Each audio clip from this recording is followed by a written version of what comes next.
Hello again, my name is Ryan Smith. I'm a real estate agent and an educator here in Calgary, and this is part of an ongoing series of videos dedicated to buying, selling, and owning a condominium. Today, we're going to talk about the basics.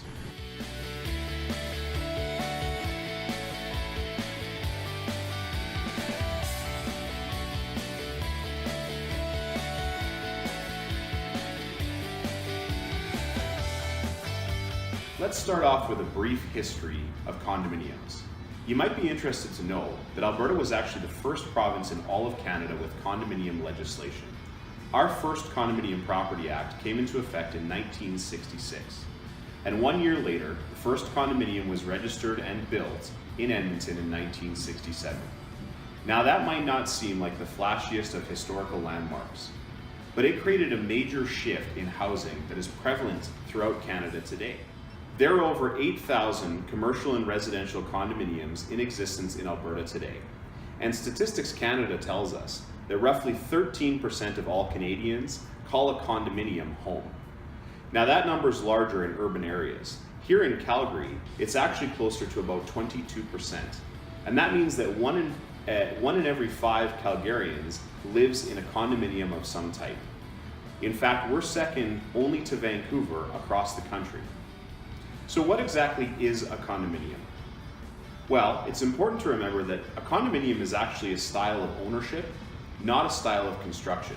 And if you take the word condominium and you break it down into 2 parts, effectively what you end up with is con, or together, and dominion or domain, which is right of ownership. So to define the word, a condominium is right of ownership together. When you own a condominium, you own your individual unit, and you also own a share in the common property of the corporation. Now, units can come in all shapes and sizes. They could be apartment-style units in a high-rise or a low-rise. They could be a townhouse or a row house style, or in fact, a fully detached property. Common property of a development will vary from one development to another, but it could include things like fitness facilities, amenities, elevators, lobbies, roadways, parkways, or any other area that is not defined as part of a unit on the condominium plan. So what is it that attracts people to a condominium?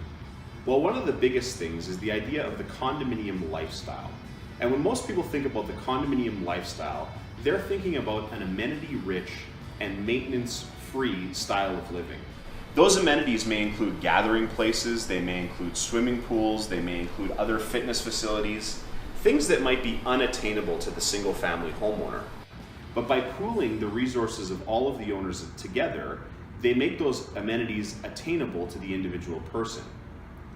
However, it's also important to remember that the condominium lifestyle is not for everyone. Each condominium corporation is required to have a set of bylaws, and those bylaws could greatly restrict the potential use and enjoyment of the units based on what they have within the bylaws themselves. And therefore, if you're considering the condominium lifestyle, it's really important you weigh the pros and cons and how condominium living could affect you.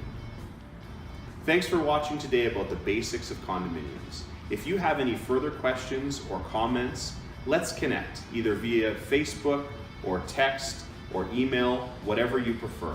And if you want to discuss further all of the intricacies of condominium ownership, I'd be happy to chat.